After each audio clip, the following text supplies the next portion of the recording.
Welcome to Authors of the Pacific Northwest, where we connect authors with new listeners and provide advice to aspiring authors on the business of writing. I'm your host, Vikki J. Carter. So hi there, podcast listeners. Thank you so much for coming back to the Authors of the Pacific Northwest.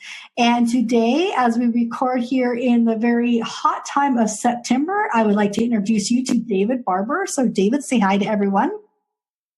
Hello.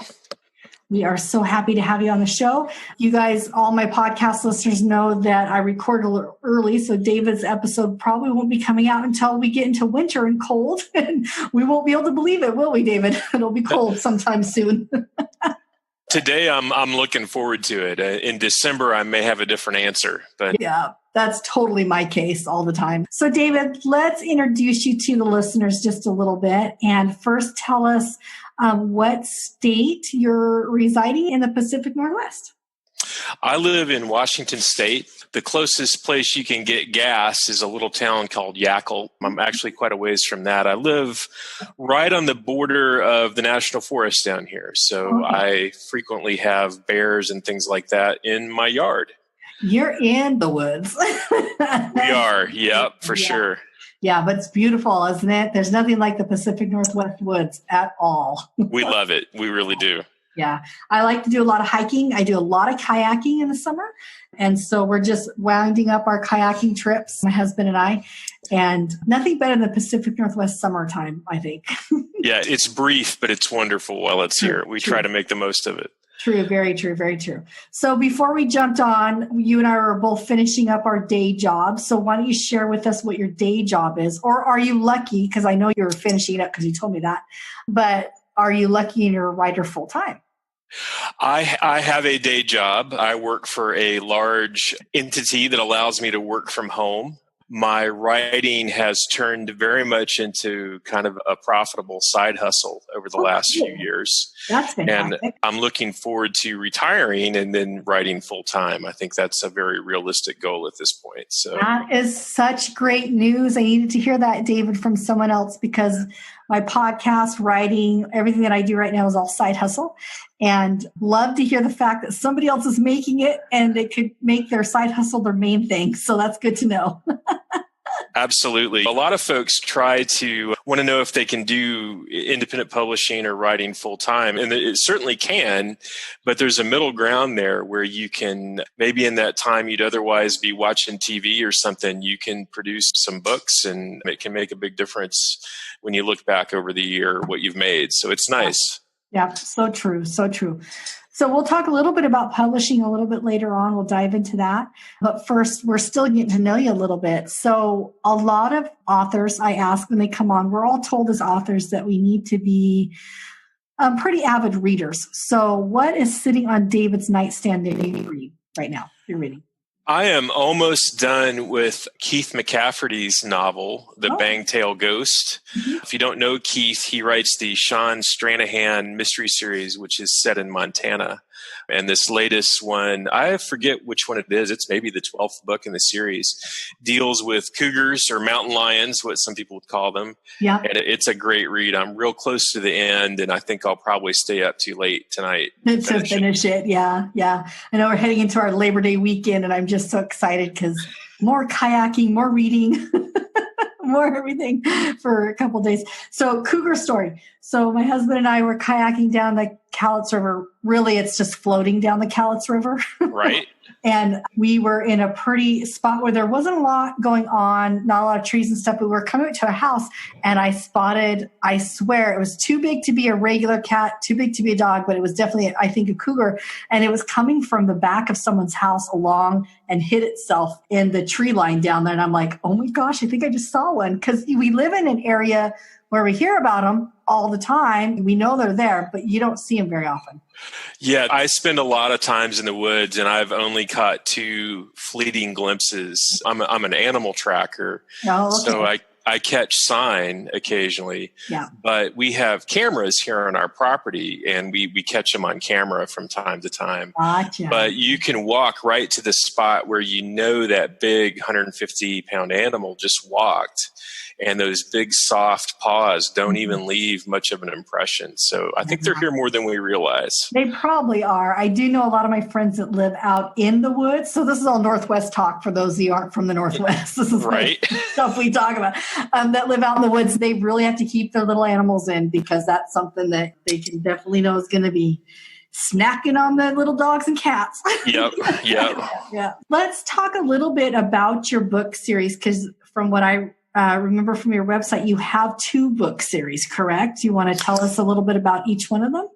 I do. I first published in 2017 with the Dent Miller thriller series. The first book in that series is named Rose City Freefall.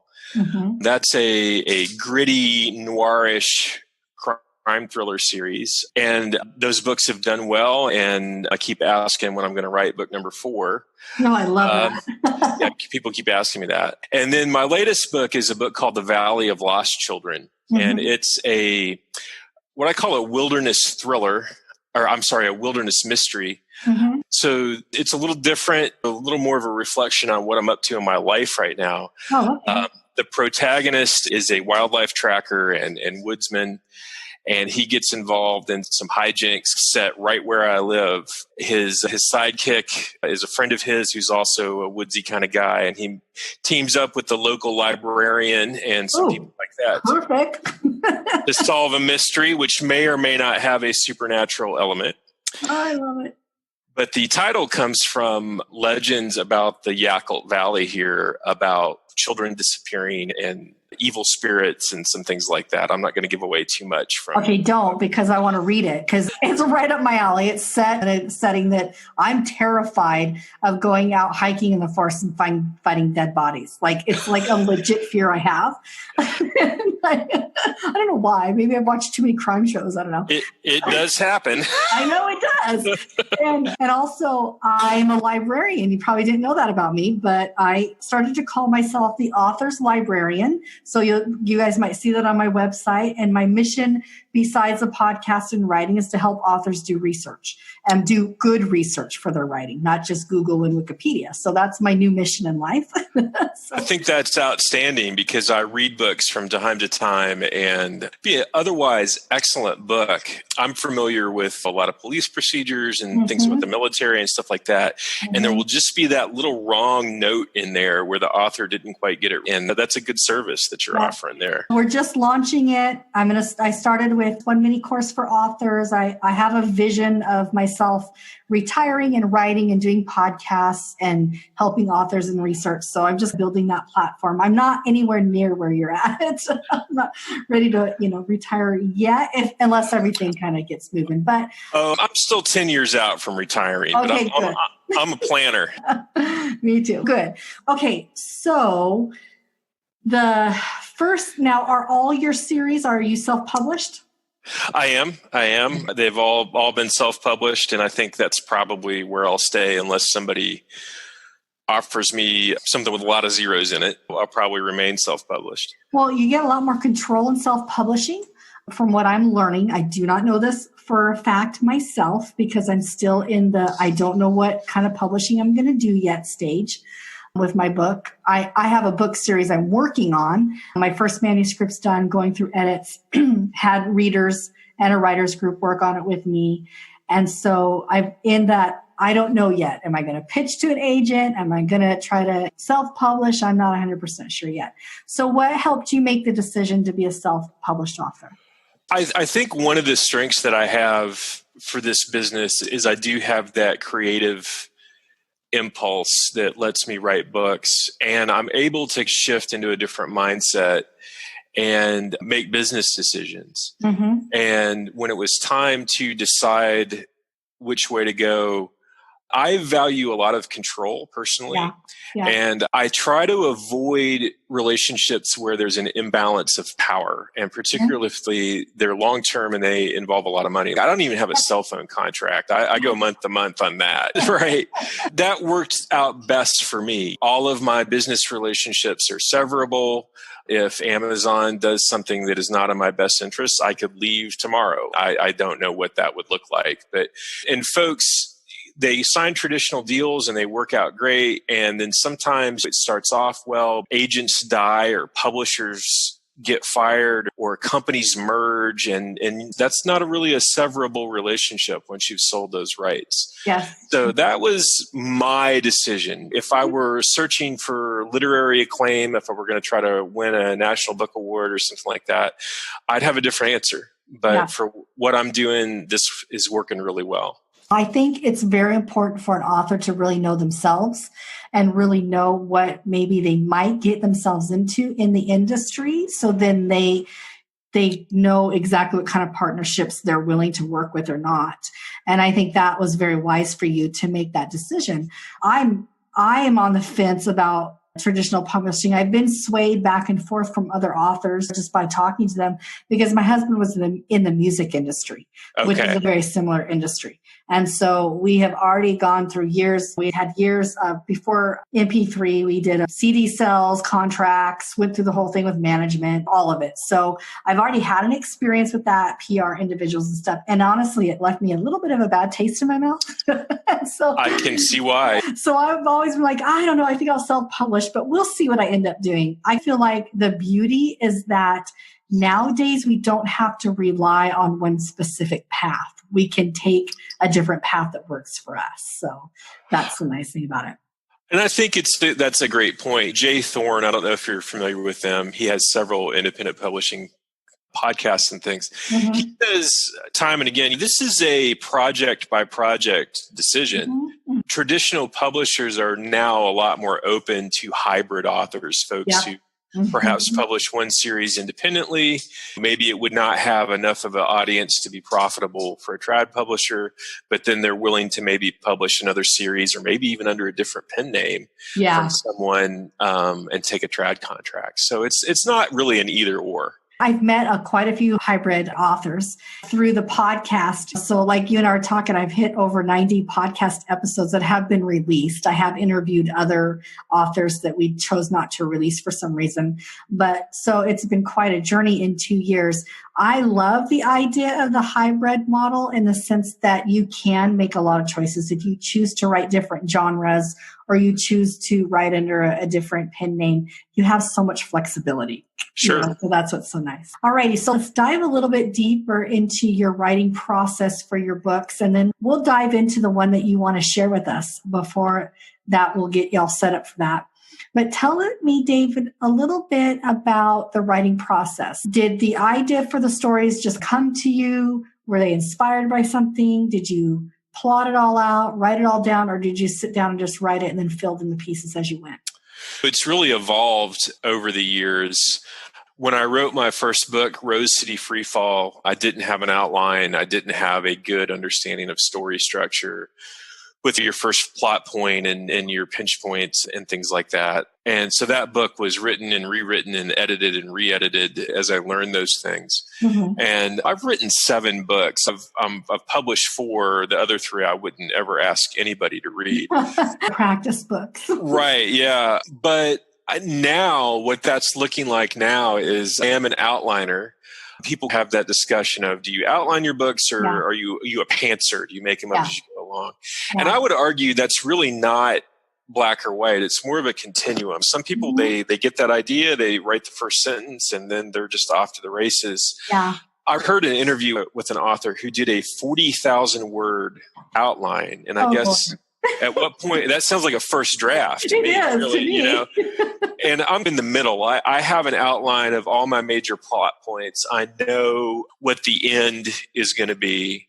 In my mystery, I knew who the villain was. Mm-hmm. And so I'm painting by numbers that much, but I'm filling in a lot in the middle. And the characters tend to grow and subplots reveal themselves and things like that. So that's where I'm at now. Talk to me in 2 more books and I may have a completely different answer. But then again, that's the most exciting part about working on a specific book or project that I'm discovering is that, and every author does do it differently, I was talking to another author last night. We were recording her podcast episode, and we were talking about how it's like an art form, like doing clay or doing pottery or whatever, but you're doing your craft with words, which is exciting.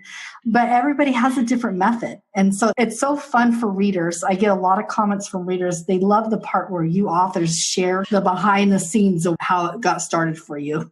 So. Yeah, there's really no one right way. If you're moving words across the page or across the screen, and you're producing something that you can go back and edit and eventually turn into a published manuscript, then you're doing it right. Yeah, exactly. Exactly. Like for me, I knew my book was a series of 3 books following one character through 3 different parts of her life. I knew the ending of the first book but nothing else. And so when I got done with writing the first book, I had already had the second book beginning and middle and the third book beginning, but I hadn't written it all down yet. So it's interesting because then I went back, and as I've been working on the edits of the first book, it's getting a little more refined in the sense of, but a lot developed in that writing. Like you said, I had characters that emerged to become much stronger characters than I ever planned. They just decided that they were going to have a much stronger part in the story, which is always exciting. It's so much fun, you know. It really is. So you sound to me you're working around crime, mystery, that kind of thing. Do you get inspired by a particular crime or incident that has happened and you're like, I need to know more, and then you develop a story based on that? Yeah, I guess this kind of gets down to where do you get your ideas. My first 3 books are crime thrillers. After I got out of the military, I had a brief law enforcement career of a few years. Mm-hmm. That was not the best place for me. I learned a lot. I did a good job there. What I learned from that is you can be good at something and have it not be good for you. I understand that. I've had that experience with the job in the past. And that really informed those first 3 books I wrote, the Dent Miller series. They're dark books. They're not happy books. And then I wanted to take a break from that, and I found something that fit into my life a little better. Since 2006, when I wrote the first Dent Miller book, I've moved out in the woods. I've become an animal tracker and things like that. And I was looking for ways to work that into my writing, and that's evolved into what I have going on now. So I keep a lot of notes on missing person cases and search and rescue incidents, mm-hmm. and just weird things that happen in the woods. Mm-hmm. The genesis of this, the beginning of the Valley of Lost Children, is you may remember this incident that happened a few years ago. There was a young boy that went missing in one of the Carolinas. I don't remember which. Mm-hmm. And he was gone, I think, 2 nights in temperatures in the 40s, which is very dangerous, particularly for a little kid. And they found him alive and relatively unharmed. He had some bug bites and some scratches. And they said, "What happened while you were gone?" And he said, "A bear took care of me." Interesting. I think I remember the story. Yeah. And I can't say he's wrong. Nobody knows what happened. So that was the genesis for the first few chapters of Valley of Lost Children, and it just kind of got weirder from there. I love that. It just took a life of its own. See, I'm telling you, there's some weird stuff that happens in the forest. Yeah. I know this for a fact. Yep. Yeah. I love it. So let me ask you this question, David, because I'm not super familiar with it. Is the wilderness mystery genre, is that your own genre? Or is that a particular genre that's really out there? You won't find a category for that on Amazon, but it's a thing. There's wilderness or rural mystery. They overlap. If you think about William Kent Kruger's Cork O'Connor mystery series that are set up in the Great Lakes area. Yeah. Mm-hmm. Paul Dworan's Mike Bowditch is a game warden in Maine. There's Joseph Haywood has a series with a game warden in, again, a Great Lakes state, I think Michigan. Craig Johnson's Longmire series takes place in kind of that wilderness Montana setting. C.J. Box is out in Wyoming. Even the Hillerman books down in the desert Southwest. So it's not like a recognized category on Amazon, but there's plenty of people out there. My first 3 books are set in Portland, and not wilderness that we know of. Not, yeah. And most, you think if I say the word crime novel, the first thing that pops in your head unconsciously is going to be probably an urban setting, a major city, New York, LA, someplace like that. Yeah. So even setting in Portland, which is a kind of a left turn from the mainstream. But I think there's a hunger for books set in places other than that. It leads you to some different places and things like that. So I think it's up and coming. I really do. I have a good friend named Indy Quillen who wrote a book called Tracker. Her series is the Fox Walker series, and it's also a tracker, a woodsman type character. Love the premise. And you know what? You can send me her information, and guys, I'll make sure it gets on show notes so you can find her too, along with David's information on show notes, because I'll do it. I honestly think it's a great setting. Because like I said, I'll probably read yours and I'll maybe read a couple of the other ones you said, but I'm totally afraid that if I read them, I may never go hiking again. Right. Because no, seriously, I've had moments growing up here in the Northwest, going hunting with my dad and brothers and stuff. I've had moments where I have been terrified, that had an instinct feeling that there was something out there that we might come across. We never have, thank goodness. But it's been like a nervous fear I've had my whole life. So, it is what it is. But you're on your own for good or bad. Good or bad out there for sure. Yeah, that's for sure. All righty. I think you pretty much set the stage to share with us. You're going to read from the Valley of the Lost Children, I believe. I am. And David, if you need to set the stage before you start that reading with describing a scene, characters, or whatever, you are so welcome to. And so I will go quiet and let you go ahead and get started, and then I'll take us out of the podcast. Okay. So I'm going to start and just read the first 3 very short chapters of the book. I asked some friends of mine who were familiar with it, and it was universally the recommendation that I just read at the very beginning. So we don't even need to do any setup. So we're going to start at chapter 1 of The Valley of Lost Children. Katie was a librarian. It wasn't her job to look for missing children, but she did it anyway. She told herself she was just going for a drive, but she knew it wasn't true. She left the city behind and was soon on gravel roads in the state forest. The little car handled poorly on the loose gravel, so she slowed down and gripped the steering wheel tighter. The forests of Washington state weren't her element. She'd grown up on the East Coast in a family she often referred to as avid indoors people. It would be dark soon. A thundercloud bruised the western sky. Katie looked at her cell phone. No service. She had a water bottle and a half-eaten granola bar. As the temperature outside dropped before the oncoming storm, she regretted not bringing a sweater. Since moving here, she'd meant to buy an emergency kit for her car, but every payday she'd put it off one more time. The road ended in a closed gate. She looked down at the Washington State road map open on the seat beside her. Many of the roads up here didn't even appear on her phone. Cell phone mapping had left her long out of practice reading paper maps. She carefully retraced her turns from the paved road and located her spot on the map. Earlier, Katie had passed Natalie's ramshackle house, where a lone sheriff's truck sat outside.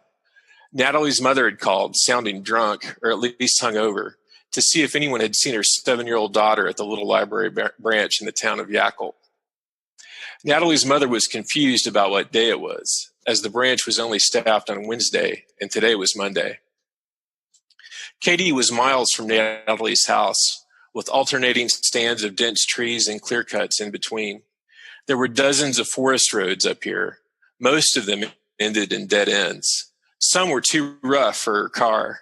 She'd been driving for hours, meticulously marking each road with a highlighter as she looked for Natalie. I should leave, she said. She had a quarter tank of gas left and hadn't eaten dinner. She thought about Natalie. The little girl would ride her bike for miles just to come into the self-service library branch on the days when Katie stocked it with books. She'd sit in the corner for hours, devouring the new books Katie brought. Katie tried to keep a professional distance from all the kids at the branch, but there was something about Natalie that tugged at her.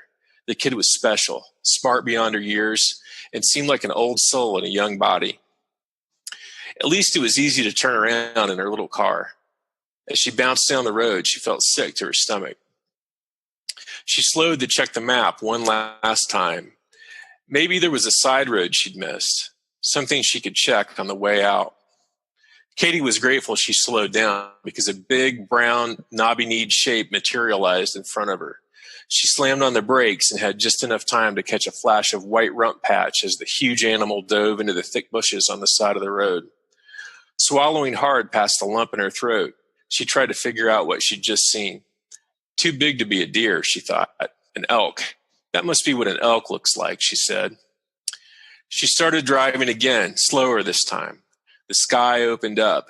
1 second she could see, the next the rain blinded her. Even with the wipers going, she could barely move at a walking speed. The rain reflected the glare from her headlights. She turned on public radio to distract herself. She told herself she would drive to the main road and she would be fine. A shape appeared out of the gloom and she braked, thinking it was another animal. She was only a few feet from it when she realized it was a little girl. It was Natalie. Wet, bedraggled, blonde hair trailed behind her as she ran across the road. She wore mismatched pajamas and only one rubber boot. She ran across the road, seeming not to even notice the car that slid to a stop only a foot from her. She disappeared into the tree line on the other side of the road. Katie barely remembered to put the car in park before she jumped out. "Natalie," she screamed. A rumble of thunder answered. Katie looked at her phone. Still no service. Think, she said to herself. She could drive to a place with a cell signal.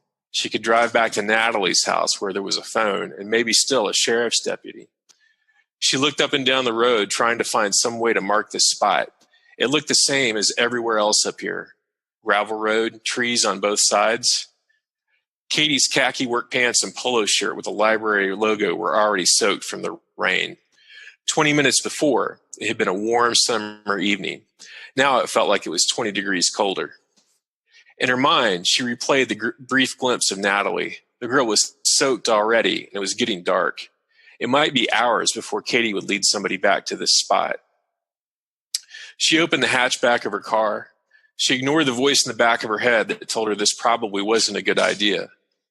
From the back of the car, she pulled out a gym bag. It was full of clothes, still damp from her morning workout, a towel, and a bottle of water. She pulled on the sweaty T-shirt over her polo. It's better than nothing.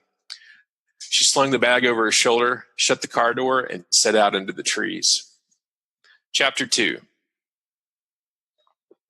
Ty Kane was listening to this truck stereo and drumming his fingers on the steering wheel when he came around a corner and almost hit the little car parked in the middle of the forest road.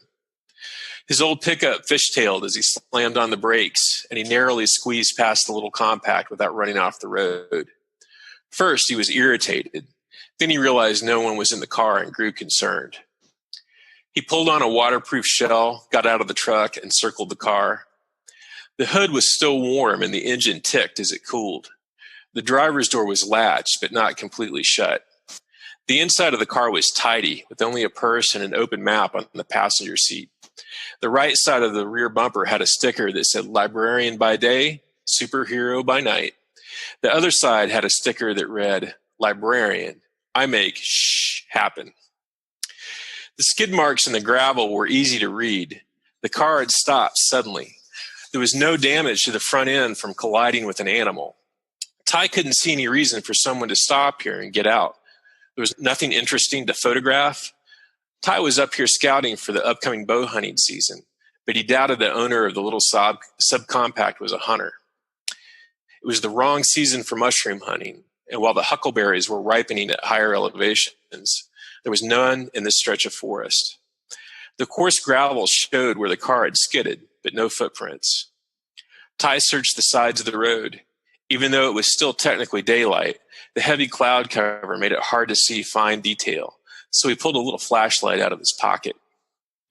In a patch of dirt by the side of the road, he found the first tracks. They were child size. One foot was bare. The other looked like it was shod with a boot. Ty cataloged it in his brain, automatically comparing it to the thousands of tracks he'd studied in training or on search and rescue missions. He was confident it was a 7 or 8 year old.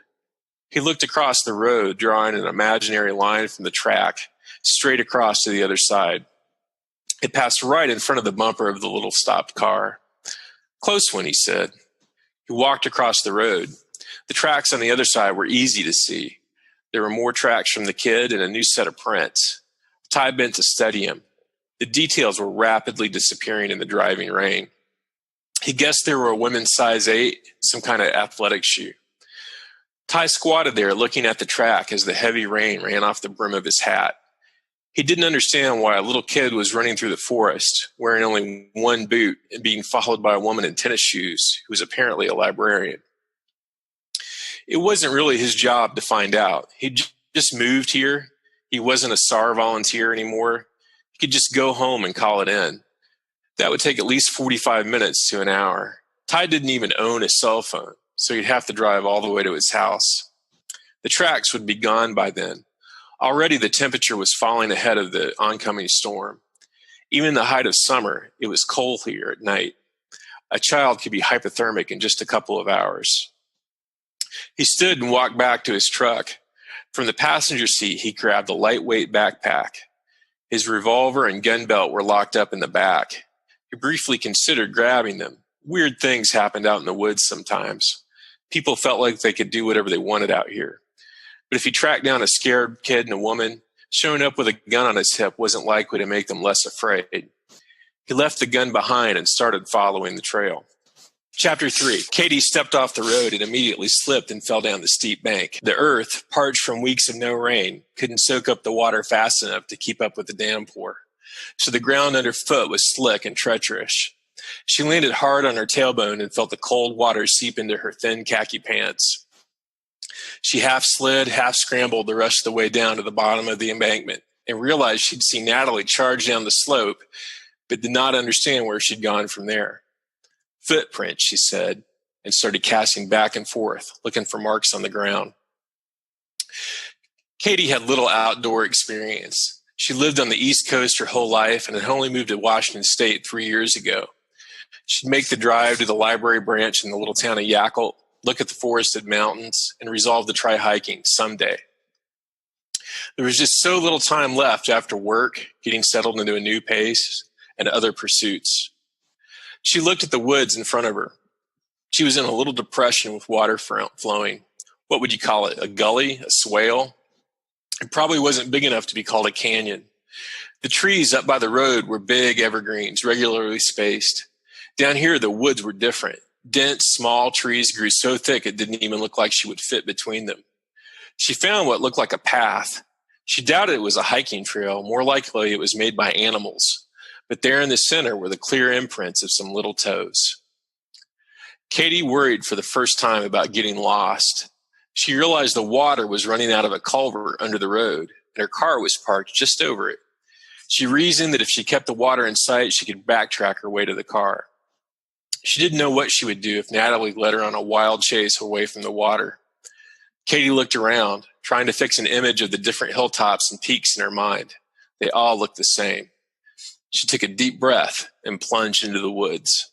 Oh my goodness. I love Katie. My kind of girl. I love it. No, that's fantastic. And it's really evident that you have spent some time out in the forest because your descriptions are just really, really spot on. If you haven't ever been in the forest, you can see it. I've seen it. So I'm like, I love this. This is great. So I'm definitely going to have to finish the book because I got to know what happens to the poor librarian and children. Awesome. Yeah, I have a soft spot for librarians. I had one in my childhood was pivotal for me. Mm-hmm. And my good friend who's also an author, Brian Hosevar, is a librarian in Kentucky, and he does a lot of good public service. So I've got a soft spot for librarians. Well, I appreciate you writing her in. It's so much fun because when people meet me and they see me, they're like always shocked. What? You're a librarian? And I'm like, yes, it's so much fun to break stereotypes. But librarians are probably some of the most giving, serving, individuals I know. And luckily for me, I've had a great career and I get to work in academic work, but I would love to just be the author's librarian for all the authors out there. So cool. That would be awesome. David, it's so awesome to get to know you, hear your stories. As we close out the podcast, currently we're still in standstill with the whole stay-at-home order COVID world. But do you do author readings or public events that if we do get to open up, people can follow on your accounts and find out more about? I haven't yet, but I'm hoping once we do open back up, the second Titanic mystery should come out in early to mid 2021. And I'm hoping by then we'll have something to where I can do some public readings and things like that. So I'm on Facebook and Twitter, and I just started Instagram. Instagram's my favorite. So I'll make sure I follow you on it. It's where I live. I have both accounts too, but I love Instagram. So hopefully by the time this airs, my Instagram will be up and running. I post a lot of pictures of the local area. Nice. Yeah. Yeah, good. So, hopefully by the time book number 2 comes out early next year, I should have something going on for some readings. Good. So listeners, it's up to you to stay in touch with David, get on his website, follow him on Instagram when he gets up there, give him some love there. For some people, it's a scary medium. Mine was Twitter. I didn't really care for Twitter, so I had to really embrace Twitter. And follow him, buy his books, and most importantly, if you hear him on this podcast, let him know you heard him on the podcast. If you purchase his book because you heard this, let him know where that you've heard it from, because it's so important for us as authors that we know where we've been found. It's so exciting to us. Send him an email. Send them a chat. And before we go out, David, I'm gonna plug a little bit about myself. I never do this on the podcast. I think we're going to be heading into episode almost 100, and I'm going to do a little plug. As you guys are going on to download David's episode, you'll be seeing a new thing that says "Buy me a cup of coffee." If you've enjoyed this podcast episode, you can pop onto my support link and you can show me some love by sending me coffee love. A small amount, buy me a cup of coffee to keep going. That's all I care about is coffee these days. Also on that support site, I'm going to be uploading some never seen before footage because a lot of my authors come on, David, we chose not to go on camera, but a lot of authors do get the opportunity to come on camera. And I haven't shown any of that yet. So that footage I'm going to start posting up there as I start getting supporters. So if you're interested, you guys, go buy me a cup of coffee. So David, it has been a joy having you here. And when you get your second book out, we'll bring you back on for the Ty King Mysteries. By then, I should have read the first one. That sounds great. I really appreciate it. This has been a lot of fun. Awesome. Thank you so much. We'll see you again. All righty. Bye-bye. Thank you for listening to the podcast. We hope you enjoyed the episode as much as we did. Follow us on social media and sign up for our newsletter, where you can be entered automatically each month to win a signed free copy of a book from an author that's appeared on the podcast. You can find out more at our website, www.squishpen.com. And finally, if you're an author in the Pacific Northwest and you would like to appear on the show, you can find out more on our website. So until next week, I hope you enjoy the journey. This is Vikki J. Carter signing off.